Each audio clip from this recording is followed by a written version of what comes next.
parlament nuk mund të ketë në qoftë se mban parasysh interesat e qytetarëve shqiptar në agjendë asgjë tjetër veç se vjedhjet e binomit Rama-Balluku.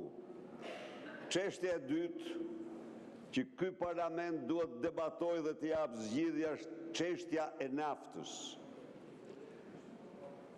Kreu i juaj ju deklaroi socialistëve në lushnje se Europa nuk subvencionon me naftën.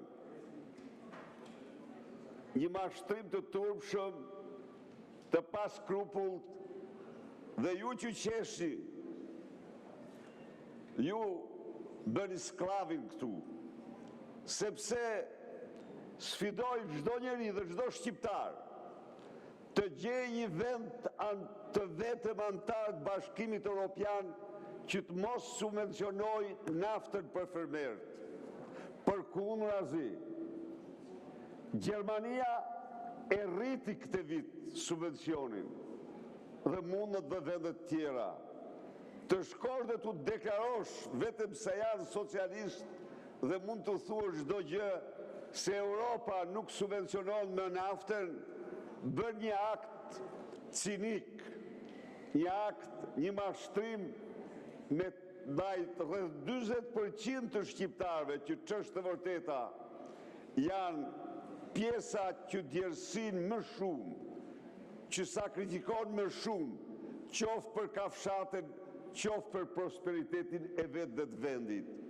Ndaj dhe ju që jeni këtu, ose gjeni një vend në Bashkimin Evropian që nuk jep subvencione nafte, ose damkoseni drejtuesin tanë si një mashtrues ordiner, që në çdo fjalë nxjerr një mashtrim, dhe të vendosim këtu të rikthejmë me ligj subvencionin e naftës, duke hequr ndaj saj çdo taks, jo vetëm për fermerët, por edhe për transportin publik, sepse ju e morët vesh që u paksuan me 40% autobusat e linjave.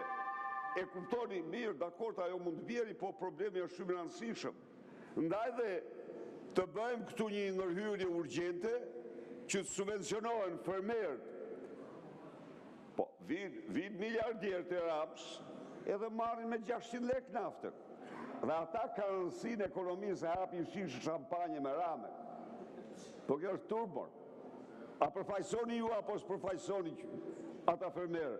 Apo përfaqësoni vetëm... Ju lutem përfundoni, Zoti Berisha. Edhe në debat këtë çështje. Në votim.